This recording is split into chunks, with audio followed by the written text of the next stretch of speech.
or vendor will be breached and how it affects us.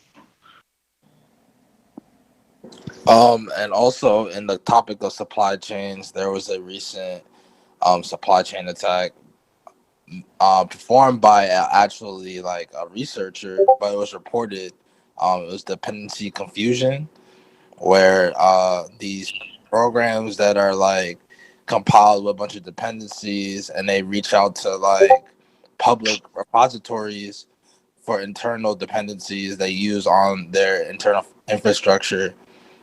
Anybody could put these internal dependencies on a public repository and have these machines in the internal infrastructure call out to these public repositories and install these dependencies, and these dependencies could call out to attackers because they're malicious.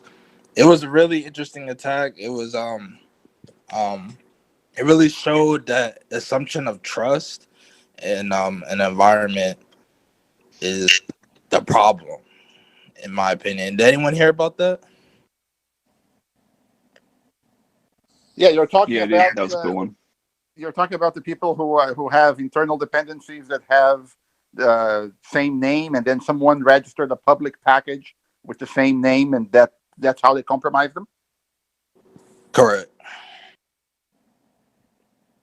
Yeah, I mean, we've had kind of this problem internally within our systems. The way we change, like we've always been told to pay very close attention to the path order that you're going to execute binaries on your system, right? You don't want to leave your path statement so that something malicious might execute before. This is just another version of that, right? It's interesting. I agree. Right. It was also using DNS to call back as well. So that's another factor. The attackers are using DNS more than they're using like HTTP or HTTPS to like call back to their command and control servers. So as the DNS problem is always going to be an issue unless we take that extra step to secure that. And these were also in big, high-profile companies where this was happening. So we're talking about callbacks from like Microsoft and Apple as well. So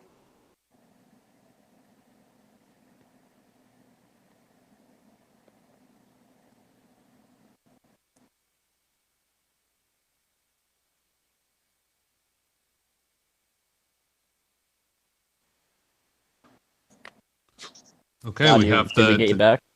We had a little bit of silence. Let's take the next person's question. Yael, you get the floor. So I was going to shift gears a bit. I wanted to ask about corporate policies, not an insurance policy, but I wanted to get thoughts on the most impactful policy for a company who's just putting in security policies. Of course, there should be an overarching, InfoSec policy, but I'm increasingly favoring an acceptable use policy as almost the most important policy because it gets to all end users, all employees. It also establishes a consequences framework for employees. One thing I've observed is some companies are actually moving more towards having an overarching standard of business conduct policy. Microsoft has a few other big ones. And I was just curious to get your thoughts, team, on corporate policies. For what size of a company? Enterprise. So they're on their way. So usually you've got something already in place if you're already 1,000 per plus. 500 or so employees, they're getting started. They're cleaning it up. 500, 1,500. I'm playing with 3 companies now that are in that size, big names, and they're really recognizing that they don't necessarily have the right policies to support their program. Most impactful. I mean, I would guess it depends on what sort of company you've got. Like if you mentioned AUP, and like AUP is a weapon, right? If you're doing an AUP targeted at your users, right, that's you're weaponizing your policy, and that's a very dangerous first policy to have. Now, there are environments where you have to have that. If I was going to pick a policy to start from, I have to go back to when I had 500 users and was writing policies. Probably one of the single most impactful ones we had was that authentication information is never shared, not with anyone. The help desk can't ask for it. You don't share it with anybody else. If you think there's a reason, come find us and we will help you solve the problem.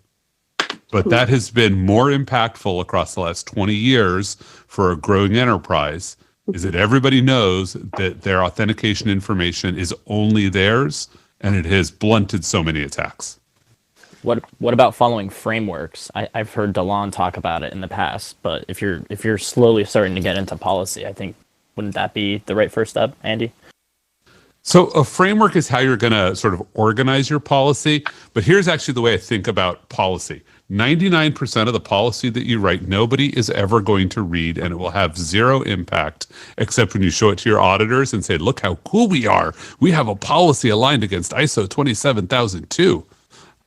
Which does work, by the way, and especially if those auditors work for your insurance company, it gets you a cheaper rate on the cybersecurity insurance that's worthless, but at least you're not spending as much money on it. But we were asked about impact, right? That was Yael's question. And so I'm going to measure impact by how much it's going to change the future security of the business, right? So what are the subcomponents in that framework? And so it's about what behaviors do you want to, instill in your people? Right? You want to teach them these important things. Another one is like, don't ever give out anybody's phone number, period. Like, unless it's your job to hand out a phone number, no matter what, if the CEO calls you, like you're some random lowly customer care person, and the CEO calls you and says, hello, Alec, I lost my phone. I just got off the plane. The battery's dead, and I got to have a really important meeting with Gotti. Can you look up his cell phone for me and get it to me? Your answer is, I'm sorry, that's not my job. Like, we literally teach that to people. And then you turn around and you send email to the CEO and to everybody with a published phone number that says, I just got this phone call. Pretty sure it wasn't the CEO. If it was, I'm sorry. But this is the number they were looking for. So if you get the phone call next, know that it's not really the CEO.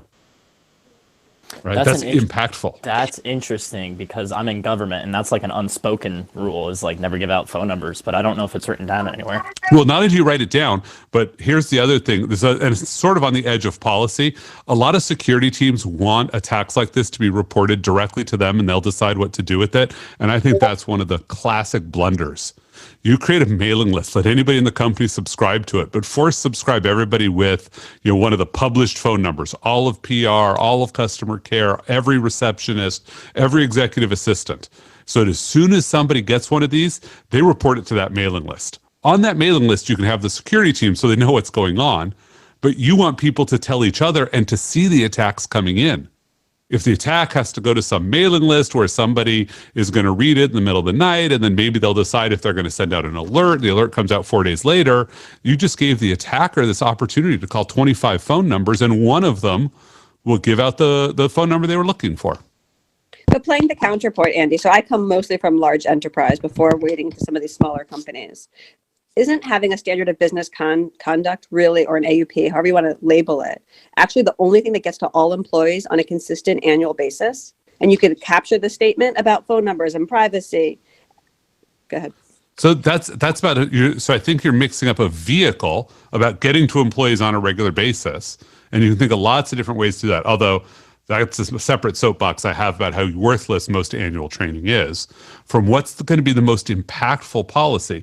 The challenge of an AUP, which is literally, I will fire you if you do these things. Like, that's really important at certain times. And certainly in my career, there have been places where we've said, like, you may not take advantage of your privileged position to get ahead in line with some customer's contest. Because yes, we've had employees in the last 20 years thought that was a clever idea. And so there are times you have to do that. But if you're leading with that, you're starting from an adversarial relationship where you are telling the employees that the security team is not their friend. So if you want a security policy, if you're going to start with one that's all about enforcement, then the impact you're going to have is negative in the long run, because they're not going to trust you when you bring out other policies. I prefer to let the lawyers write the AUP. That's on them. So Andy, please keep moderating, but would you mind doing a room reset? Absolutely. So we've got a lot of new folks who've joined the room. I can't count how many, mostly because Clubhouse doesn't give me an easy way to do that. This is the Cybersecurity Friends group. We're just sort of hanging out here, taking questions, having side conversations. When people come up and ask questions, anybody in the room can take it. Sometimes a moderator will just jump in and do so. And so we sort of do pull to refresh order whenever we run out on a current topic, and next person gets to trigger the topic, and it does not have to follow from the previous topic. So if you want to come join us up on stage, please feel free to do so, especially if you're from a group that traditionally doesn't get a big voice in security spaces. You know, this is Mike. This was a great conversation. It really opens up, goes along the question I wanted to ask everybody. And it could be like a poll question. People can contribute to it. And the question is, where do you think social engineering stands from a cybersecurity point of view? What is in your top list? Is social engineering is up top there? That's one. And the other point is, if social engineering is one, what type of information do people ask for? Is it the phone number? Is it the password? Is it the email address? Where do you think, what's been your experience? I've seen people ask for a list of, when it comes to social engineering, mapping out who works at a company. There's like, once you get over like 11 employees, that's a powerful tactic. Map out who works at a company, find the weakest link, and go that way. That's your vector. Yeah, it's similar like when you're talking to guys from sales, you know. Guys from sales want to know who's responsible for who, so they can have appropriate contact to reach out to sell whatever they need to sell.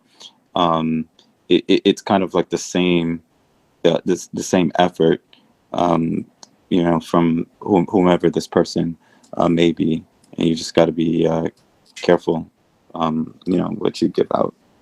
That's what I've seen. I'll I'll add that. Oh, go ahead, Fernando. I'll go. No, sorry. Just very quick. I just want to do a plug that it's funny you bring up sales and mapping out things, because one of the things I've used for a while now is something that Andy put out on his blog about, like, he's got this awesome FAQ about vendors who reach out to him, and look up Andy's site and this FAQ. It's awesome. I use it all the time. It's just funny that the topic came up and he's moderating our group here.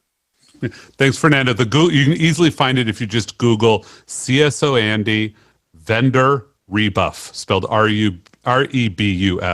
But to that point, I wanted to use that to plug something slightly different, which is something that I think should be a standard of professional ethics, not just in our community, but in all of them, which is you never give out somebody else's phone number as a blind introduction. Like if somebody reached out to me and I thought that Sunil should take this call, I still don't hand out Sunil's name and number. If I think it's appropriate, I call Sunil or I send him email and I say, hey, Sunil, Fernando has this great idea. You two should talk. Can I give him your number or can I introduce the two of you? But don't ever do blind introductions. It's a very common thing in companies that you want to get rid of a sales rep, so you give them a colleague's phone number or email address. Don't ever do it. And that way, when somebody does pretext and say, oh, I got your name from Gadi, I'd be like, no, Gadi would never do that. Let me go check with them. And when I ping Gadi, Gadi says, nope, I didn't do that. And I can tell the vendor, look, you've already failed my ethical standard because you lied to me to try to get a phone call. Yeah, Andy, thank you for hosting this. I'd like to give this is Brian. So I started my career as an ethical hacker. We didn't really call it that back then. And one of the big things, one of my jobs was social engineering, mostly because I wasn't good enough with the guys I was working with. And I was kind of working my way up through the ranks. So I was a young kid, and my job was to physically break in and get into buildings. So somebody asked, you know, what's the one thing or the thing that people are looking for? The answer is literally anything. Any little piece of information that you can glean from anyone inside the organization to then use to then get more information is essentially what's going on. It's intelligence gathering, and anybody who's been through the intelligence community or role there, it's the same exact thing. So it's funny, you know, people think that there's like little inconsequential details or things that they don't matter if you give them out, but I swear to you that they do. So like we used to run skits, or it's called skits, and we used to, just kind of like liaise with folks and just drop in on conversations, or kind of like eavesdrop at bars.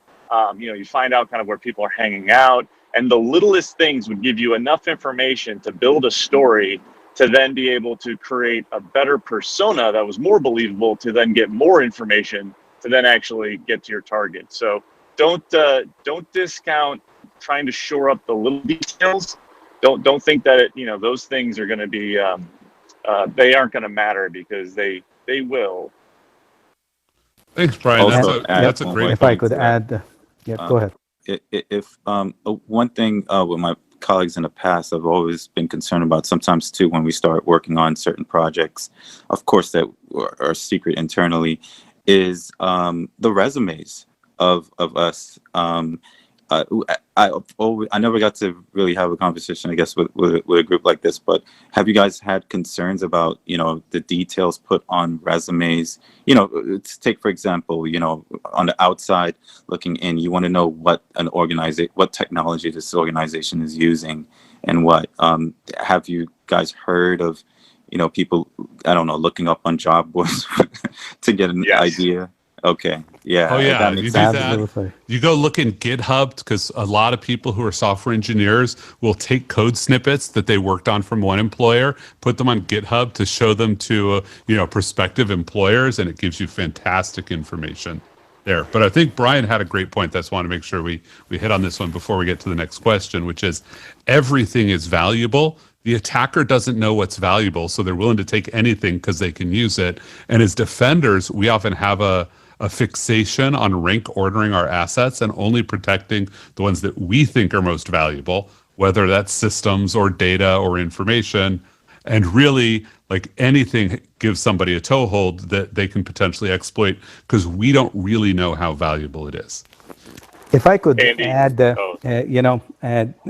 it's interesting that, the social engineering and our information, we are very protective to make sure it doesn't go to others people's hand.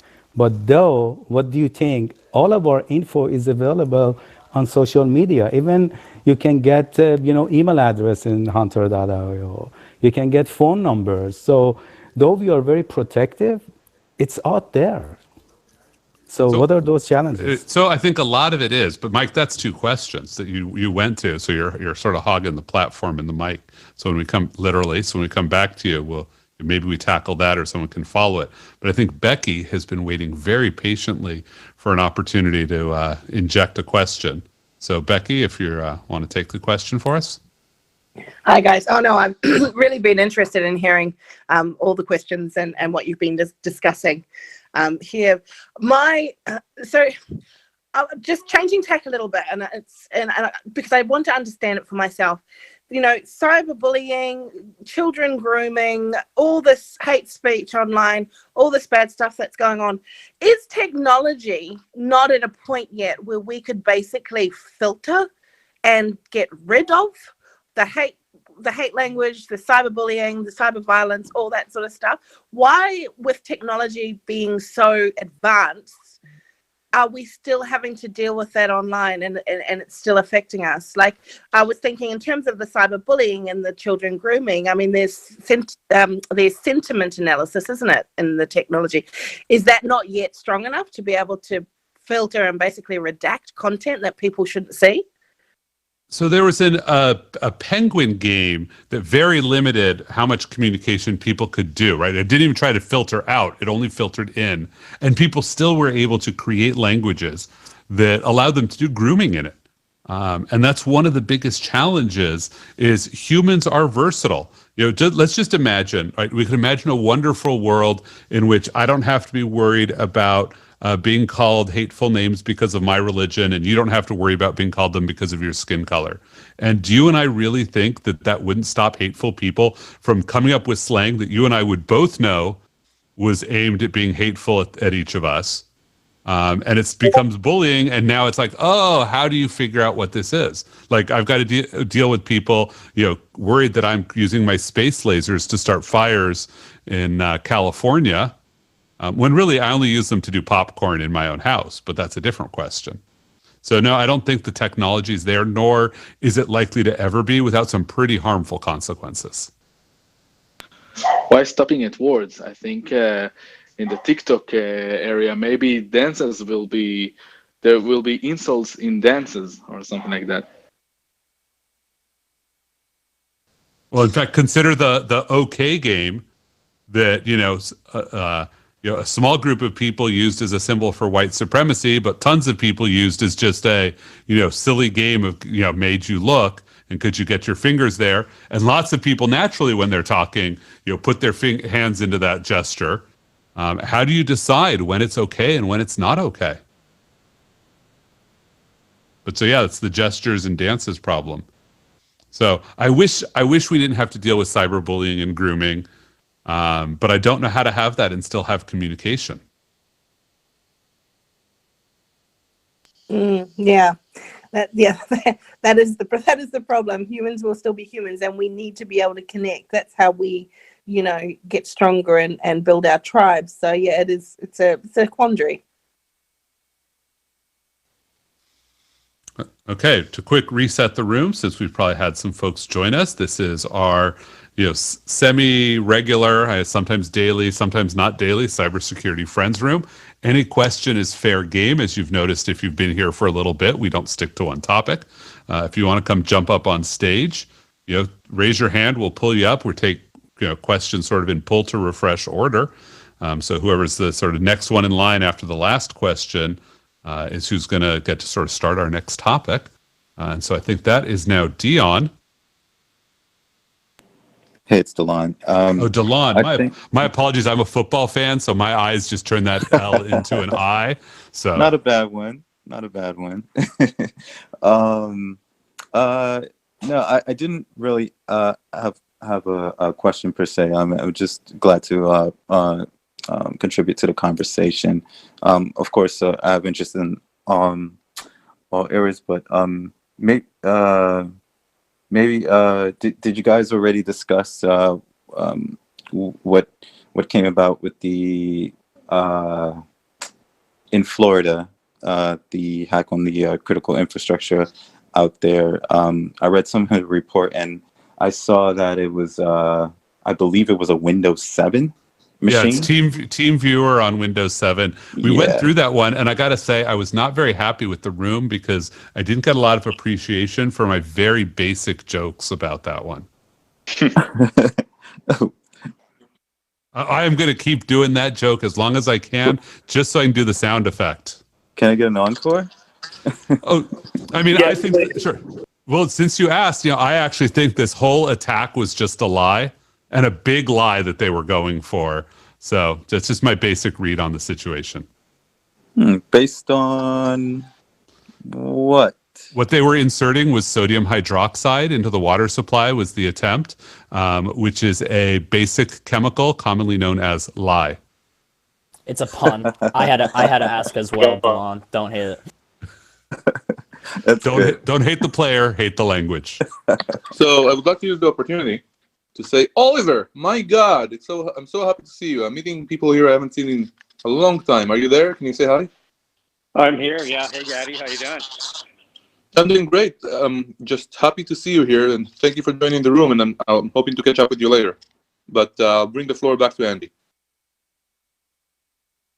Oh, so you bumped Oliver up, so I don't even know where he would have been in PTR order, but he's a moderator, so he can jump in if he wants to. But instead, I'm going to pivot it over to Josh and see what Josh's question is or comment. Hey, everybody. I'm chiming in on the dependency supply chain attack before, so that was really all I had to say. I'm just here for the conversation at this point. May I jump in? Go for it. Because I'm just waiting for 4 hours to drop off a question here, because I feel that there's, or maybe that there's knowledge for that. I'm asking for a friend. Just kidding. What is the best and most needed thing? The first thing I needed to do to enhance my security within AWS. And the thing is a bit more complex. Imagine you have an infrastructure for an app like Robinhood. And the entire infrastructure runs on AWS. And you have just one or two banks, two big banks, which act as custodian. Is that the right term? I guess so. And your front end and all the other things in the books runs on your own platform within AWS. And what is in your opinion the most important thing that you need to do to avoid all thoughts of critical attacks? Thank you. You need to run Scout Suite or Scout Suite. It's an audit tool for AWS. That was what I would tell you first. I have a vested interest here, and here's the advantage. Orca Security, vendor. I'm an advisor to YL Ventures, who invested in them, and I'm an advisor to Orca. But basically runs inside your environment. It'll give you a complete map of everything you have in AWS, along with the interesting vulnerabilities priority ordered for what you ought to go fix. Runs on the back end with no performance implications, which is basically the only thing that can make that argument. So if you want an intro, Johannes, I'm totally happy to give you an introduction to them. Except Andy can then log into your root. Nope, because it runs inside your VMI. Oh, does it actually? I can't afford it. I can't afford it, so. Yeah, it basically, you go in as admin and you basically activate Orca on your side, and it basically does the scanning inside your environment as you, rather than you opening up permissions for Orca to come in. Okay. So it's Orca. Yeah, Orca. Orca.security is their website. If you want an intro, let me know. And then Scout Suite is like a GitHub project, I'm pretty sure. Scout Suite, okay. Johannes, I recommend to do the course of security in AWS. You will learn there a lot about AWS security. In my opinion, the first thing that jumps in my eye as a security researcher in AWS is the IAM service. A lot of people just doing a lot of bad stuff there, like using an old API keys, put them on GitHub. So my recommendation is to do the course, and you will learn a lot about auditing and security, and then you can choose which products to use and what are the black holes in your infrastructure. Got that. Thank you. If I may chime in here. You could start with Landing Zone and Control Tower. Those are both built into AWS, and they're great components that you probably already own to just get the ball rolling on security. So Control Tower and Landing Zone. Yeah, and I'll just echo what Or said in terms of identity, right? One of the, as a side note, I've written about Orca in the past, and yes, it's really interesting. So take a look at them. But one of the things about the biggest difference in cloud environments is that the identity and entitlement management of how all those different accounts play together is really different, right? It's one of the most different things there are in relation to how people used to do things before. So just echoing what Or said, both in terms of getting certification, there is a certified security specialist for AWS, and then one of the main areas to look at, I would probably start with I would probably start with identity, just to understand who has rights to what. Right. By the way, and since Andy already made a plug, there's another book that I helped to contribute to called Practical Guide to Security in the AWS Cloud. And it was published via SANS. So if you just look for SANS Practical Guide to AWS Security, you'll find a free download that you can just pull. It's pretty large. It's a 300-plus page book with contributions across lots of different folks. I happen to be a contributor. I get zero revenue or zero money from it, so I feel very comfortable in plugging it. Cool, thank you. And if I could also jump in, I would definitely recommend looking at identity at AWS. There has been attacks in past using, IAM in AWS, so that's really critical. And they have broken into, AWS. And keep in mind that is whatever you do from that side is the privileged account. So you want to make sure that is pretty much locked down. Okay, it's about to be time for me to go, so I'm going to pass active control over to another moderator. Gadi, do you want it to be you? Actually, because we heard Sunil is alive, Sunil, would you mind to moderate for a while? I'm also eating dinner. Okay, then. Oliver, do you think you would like to moderate for a while? I would love to in the future. I need to step away shortly, though. All right, We're then. Next scraping in the bottom line, of the barrel. Anthony, would you like... No worries. Anthony, would you like to moderate for a while? I'm actually in the middle of driving somewhere, so I was trying not to. I just kind of hopped in and I was like, "Hey, you're a moderator." I was like, "Oh man." Welcome to the moderator's dilemma. Yeah. Oh, nice. Okay, I feel like we're in a Dragos, dance battle. Dragos, I don't care if you're eating, you're it. Okay, I will moderate for a while. Fine. Hi, all. Thank you, Andy, and enjoy your chili. Andy, enjoy the chili. Thank you very much. Alrighty then. Thank you all. Let's do a room reset. We are cybersecurity friends. We're just people talking cybersecurity, and we are happy to talk to you. So, if you'd like to ask a question, make a statement, troll us even, we would be very happy for you to do so. Just raise your hand, especially if you're from a group that's not usually represented. Just raise your hand and we'll be happy to talk to you. And also, please follow one of us, because right now we don't have a club. Clubhouse will soon let us have a club.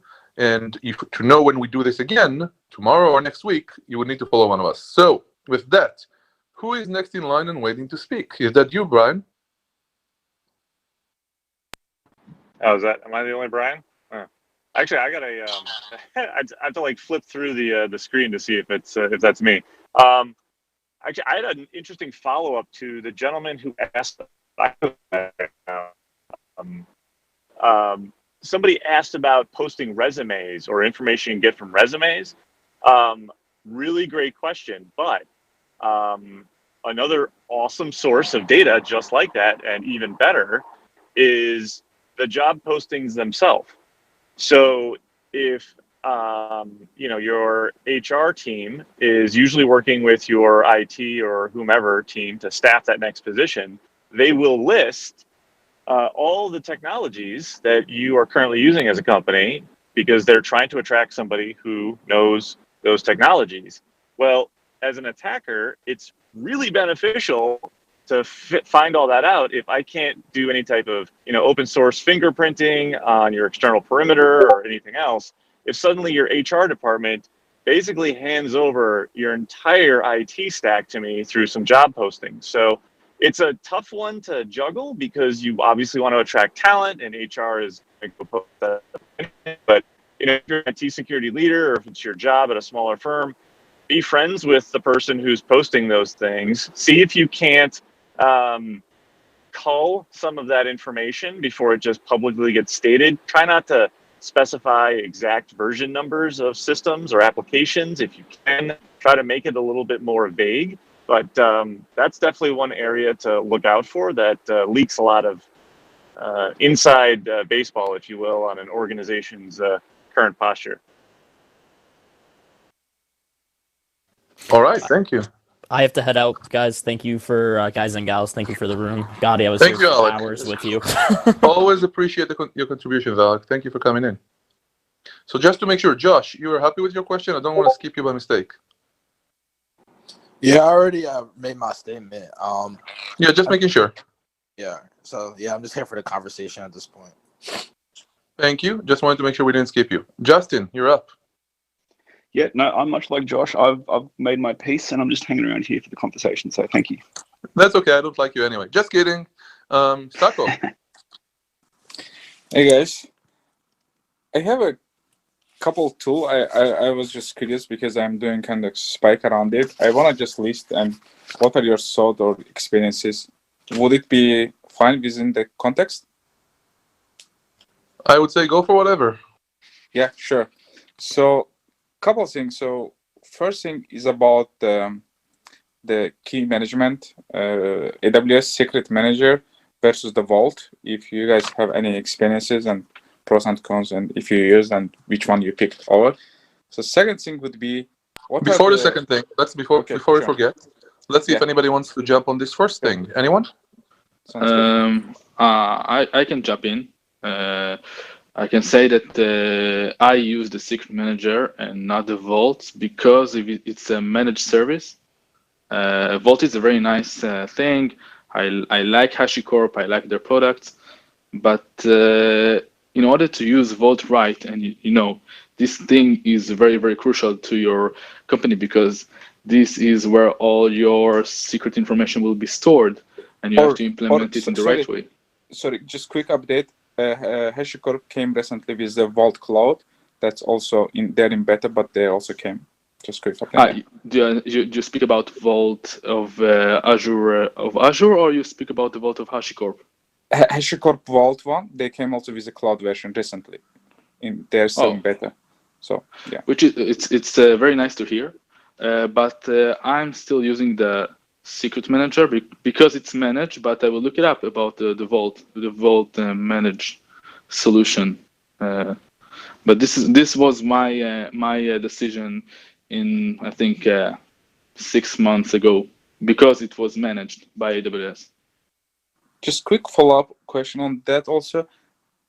What are the changes required from the application side and how you find, was it some straightforward Secret Manager case?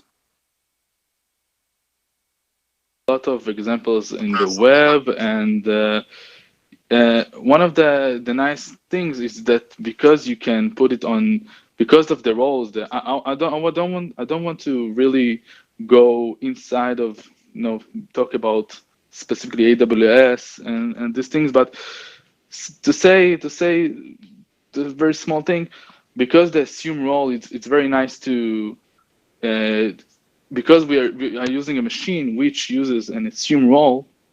It's very easy to use the Secret Manager because I don't have to save a lot of information in the code itself. Of course, this is a very, very bad practice. But because I'm using a machine which is hosted in AWS, I get the use of the Secret Manager very, very quickly. I hope it answered your question. Yeah, thanks so much. Or should I go to the next question, or anybody have also used any of the tools?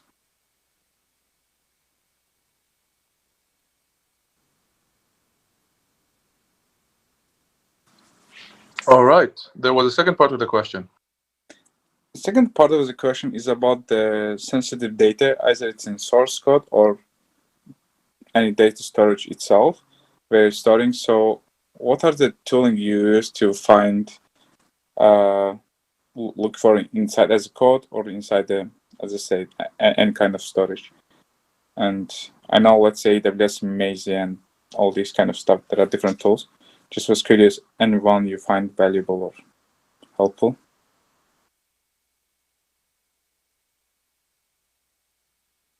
Do you ask for other tools than Macy's, for example? So any tool you, for example, there are some API keys and so on in the source code and hard coded to find this kind of information, or any PDF document and so on. You have a lot of customer data, and how you can just go through and find sensitive PII data.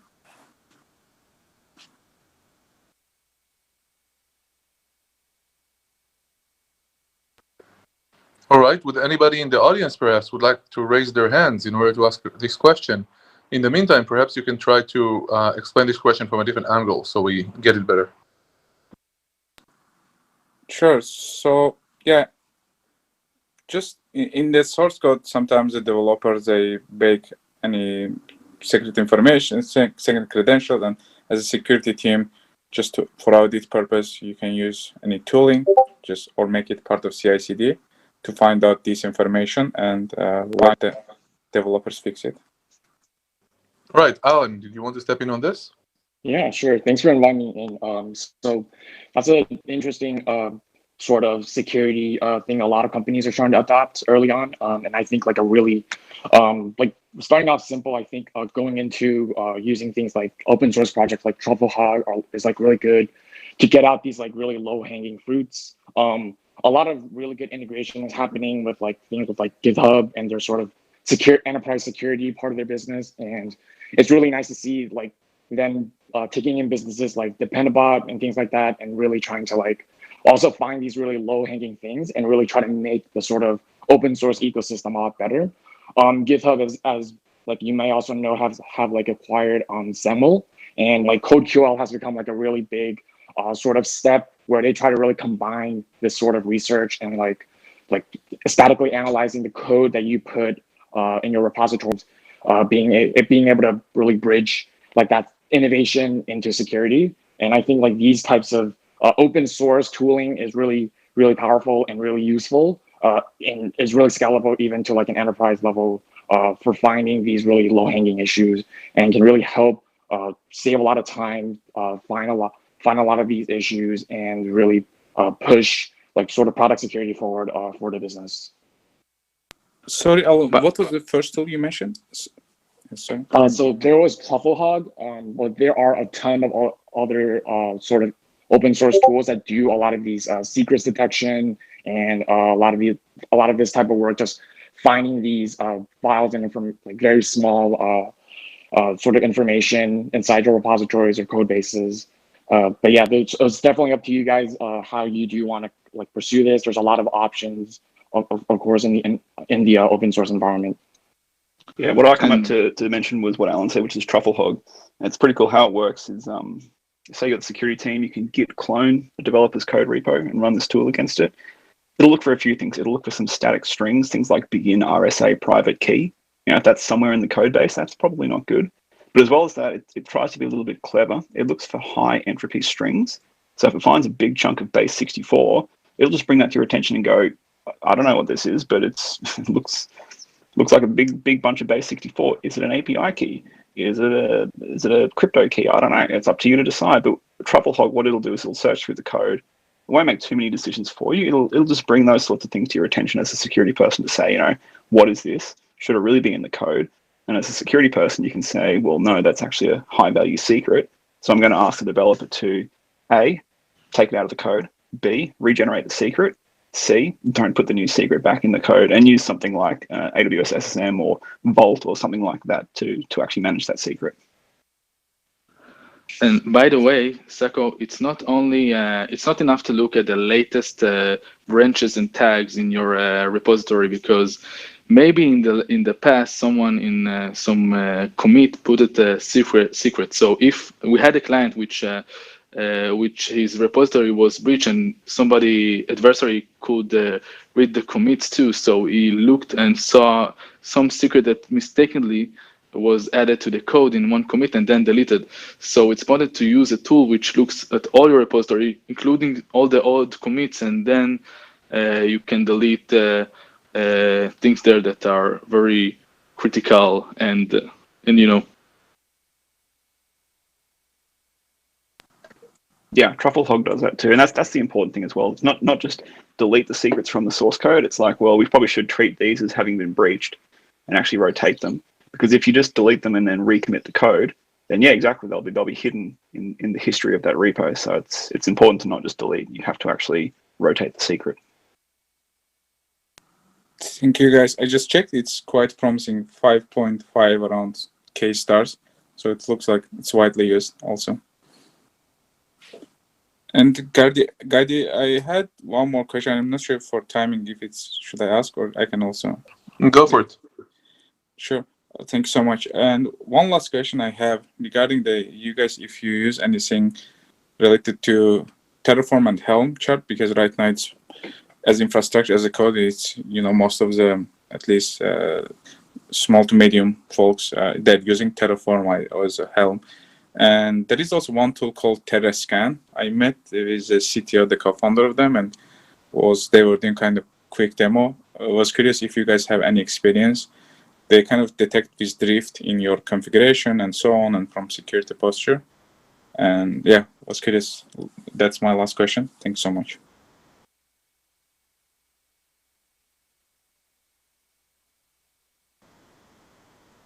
Sorry, I don't know. Yep, I don't know either. Would anybody in the crowd like to raise their hands and help answer this question. And we'll do the same thing we did earlier. Would you mind reframing your question in case we didn't understand it while somebody would raise their hands to answer? Sure, sounds good. So if your infrastructure written in Terraform and your application is using Helm deployment deployed in Kubernetes and containerized environment, so from security perspective, do you do some audits or some inspection for that written Terraform? Maybe they have in Terraform configurations, they made some ports open. Yeah, they can change the security group, for example, to detect these kind of stuff. And is okay, hold on right there. Detect what kind of stuff? Detect, for example, in Terraform, you're bringing the EC2 instance in AWS, let's say, and you're leaving all the ports open, for example. You can, when you do it through the Terraform and detecting these kind of things. All right. So I think one of the things that's special about this group is sometimes we have experts on one topic, sometimes we have on others.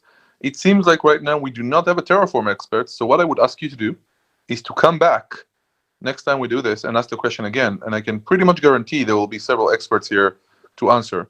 I'm sorry, but I don't know, and others here don't. Wait, yeah, definitely. I think it's not focused on Terraform specifically, because if you implement, for example, Terraform on AWS, so in the AWS area, you will have tools which will alert you if you have some bad practices. In Azure too, you have. I don't remember the name of the tool, the managed service that, for example, Azure gives you, but they will say to you, wait. I think in AWS it's the Spectre. He will tell you if you have, for example, dangerous implementation of, for example, opening all the ports in some kind of EC2. So I don't think it's a specifically Terraform question. I'm not really know about Terrascan. Okay.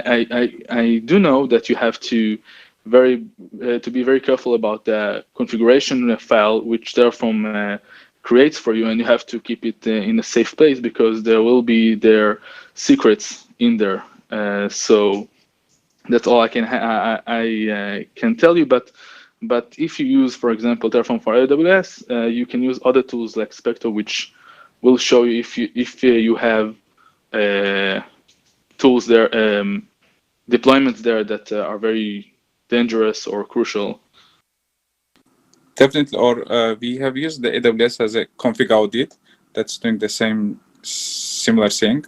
But yeah, thanks, Gadi. Definitely, that's on my plate. I'm gonna work more on them, and in case if you could come back and ask the question again, because we don't like to bullshit people and answer when we don't know. I like Or's answer though, so it might cover you. That said, I'm not sure it's relevant, but you might want to look into a company called Bridge Crew that sits on top of Terraform. As far as I understand it, I didn't look too closely. They might do what you're looking for. Bridge Crew? Yes. I'm not sure, and there are quite a few competitors in the field, so I would suggest a wider net. But you might want to take a look at them to see if that comes close to what you're looking for. Yeah, sounds good. And yeah, I'm also active. I'm sorry. Of course, speaking for myself, not my employer, and so on and so forth. Very important. Yeah, thanks. So yeah, as I mentioned, I'm working actively on that, and in later call I can ask the same question, or I can also join as a contributor once I find them valuable. Thanks so much. Thank you. Alan, I believe you're next. Yeah, thank you all for having me on. So I guess one big question I kind of want to ask is sort of regarding sort of software supply chain attacks. So these are like a really big problem. We saw SolarGate, and we know about these sorts of. If you're a software developer, you know that it's very easy to penetrate the supply chain and pollute packages in different package registries and do this type of work of like propagating malware throughout the entire ecosystem. And we even just learned from like Bloomberg that like China allegedly has been a very big part of the semiconductor and embedded hardware supply chain for the United States. And so what kind of sort of solutions would you guys see in the foreseeable future for these types of problems? Or what types of ways can we sort of mitigate this? What types of trends would you look for in the market, and so on? Like whatever you can contribute. So as I'm working on this professionally right now, I'm precluded from talking about this. If you want to talk privately later, I'll be happy to. Would anybody else like to step in and talk about supply chain issues and code?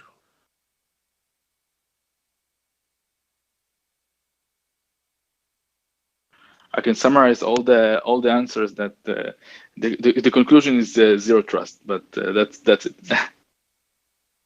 I don't see how that can be the case. Can you say more?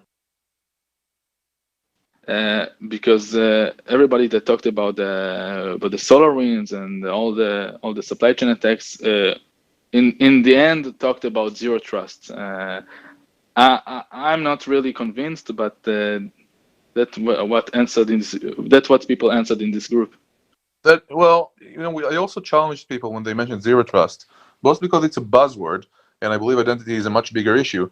But I don't think specifically identity is going to help you in case of picking a specific example. And Alan, please feel free to move us around that.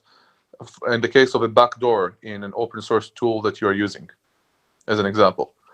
So what kind of tools or approaches you believe exist or would like to see existing out there to deal with such issues? Alan, you mean something different? Yeah, that's what I mean. So like just in general, like how we can approach it, because sort of a lot of people sort of argue that it's very hard to do this, given how diversified all of our technology is. Like, but I just am curious to see like what kinds of approaches looking forward we can like deal to like mitigate the risk of these types of attacks. All right. So anybody would like to come up on stage and not necessarily give an answer, but discuss application security issues around such backdoors? Please raise your hand. We would really like you to talk about this. I really want the discussion, but I can't really talk about it personally. So who will be brave enough to join us on stage and talk to us about supply chain and code? Going once, going twice. Anyone? Gary? Yes. So I think that it's a very tough thing. It's very hot potato, but I think the best solution is auditing. For example, in the SolarWinds attack, I know that FireEye understood something is happening because they have auditing and they saw that there was some machine which was allowed to do a weird machine that they didn't know, which allowed they gave permission to do MFA. So I think it's very hard to check everything in your infrastructure and believe that everything can be bad. It's very, very tough. You have to trust something in the end. So if you have a very good solution for auditing your network, auditing your infrastructure, the changes, you can see if something is wrong, and then you can go back and see what initiated it. So this is my opinion.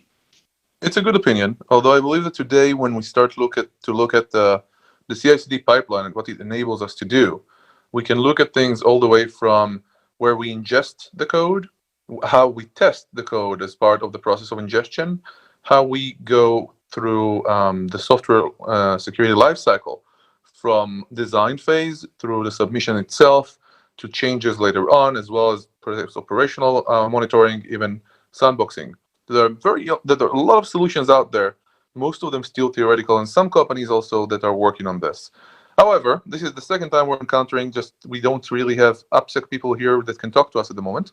So Alan, if you wouldn't mind raising it again, I'll even bring it up myself the next time we do this, and I'm pretty sure we'll have people around with many, many opinions. So I'm sorry that we don't have people right now that can talk about this. No, thank you so much, though. Sounds good. I'll definitely reach back another time. Hold on. Somebody just raised their hand, and maybe they would want to talk about this. Who knows? So let's give them a chance. Hi, Michael. How are you doing? Hey, Gotti. Thanks, guys. This is an awesome discussion. I actually wanted to echo the question and specifically focus on SaaS applications. And we know that data is migrating to SaaS applications in increasing capacity. Building those applications with security in mind is something very, very interesting. And I don't know if anybody has experience with this, but would love to hear your opinion.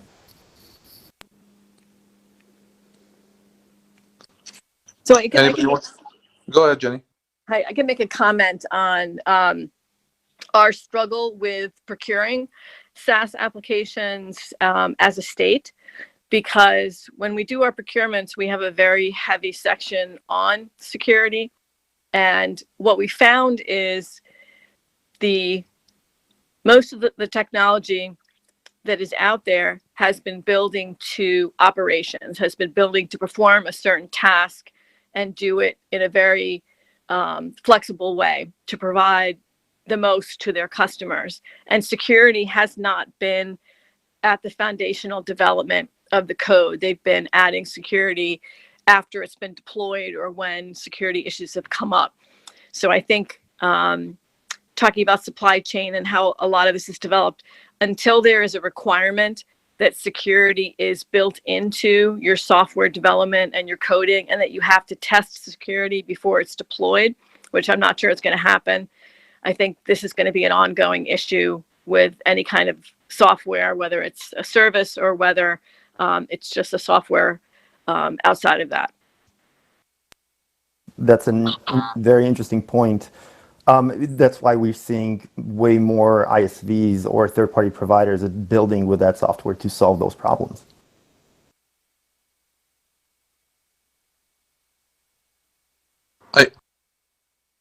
A few more people stepped up. Dana, Tony, you just joined us. Do you have anything to chime in on this? Roger, maybe? I just heard the end of the conversation here. That's okay. Yeah, I won't dump it on you. I just popped back in here. I've been away for about an hour or so. No worries. What sort of journey have you been on, Gotti? Because I know this is like a roller coaster. Where are we? We are right now at the 4th time going up, but that's okay. Roger, did you want to join around this? Yeah, are we still on the topic or the question you asked, or the topic about software vendors on zero trust? I just want to be clear. Can you No. Right now we're repeat talking it again? Right. First of all, before we do that, did you have a question you wanted to raise? No, you was asking people to come up to discuss. I just want to make sure we're still talking about the same topic. That's fair. So we're asking the question here. I mean, Alan is asking a question here about essentially backdoors and the software security lifecycle when thinking about risks from third parties and how we could go about approaching that. Yes. So backdoors are tricky because, I mean, traditionally, right, we do backdoors to circumvent bureaucracy and in our internal company, right? So a developer, if he wants to do a change real quick, will have to go through change management and all that stuff. Or if he has to fix something, will have to go through, a lot of hoops, right? Good or bad, but that's the reality. The problem is that those things are not removed when it hits production or even beta, right? They're not removed. So who is going to remove it? Who's responsible for that, right? The problem we have at Microsoft, and we had to change our whole philosophy, is that we can't rely on developers to be also security officers, right? We have to let developers be developers, and we have to be in security has to be in those meetings. So I think it was Jenny who said that she talked about secure code, but it's beyond secure code. It needs to be secure philosophy, right? You can't have the developer secure the code. It's too late by the time the developer gets it, right? I mean, it has to be in the architectural meetings, the design meetings, the software meetings. It has to be those in the beginning, right? We have to say, okay, when we make this software, code has, secure code has to be implemented. It can't be after, like, oh, you forgot to do secure code. I mean, we have deadlines, right? And millions of dollars is at stake. So you can't just reverse it once it's ready for production. Fair enough. Fair enough. Jenny, you want to step in? Yeah, I just want to say one thing on that, what Roger was saying, which is excellent. When I was reading about SolarWinds, and they had interviewed somebody who formerly had worked there, who had said that when they were making their decisions about going live with some of their services and their applications, that security was not really in the discussion, that it was really just operations and getting it out to market as quickly as possible. So I think having security as part of the discussion is going to be critical. And the other part is auditing, being willing to audit yourself and your applications before they go out. I mean, a third component as well should be a bug bounty program, and, you know, not persecuting people that report flaws in your code, because, you know, let's face it, until it's out in the wild, you might not discover, you know, some sort of fuck up.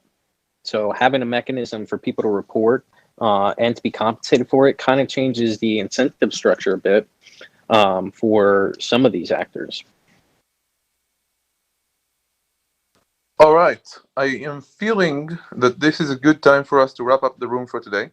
Tomorrow, or no, on Monday, we are actually getting together to discuss with people who run security for Bitcoin exchanges, their particular needs and special things they do.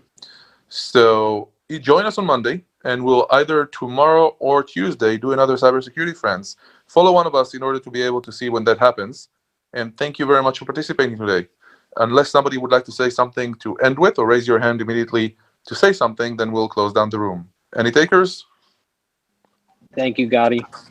Thank you, Gotti. I missed it again, but I'll be back. Thanks, Gotti. Welcome, John. We're just closing down the room, but we Yeah. missed you. So thank you for coming back. All right, then. Closing down the room. See you tomorrow or Tuesday. And on Monday, we'll talk about Bitcoin exchanges security. Bye-bye. See you. Bye-bye.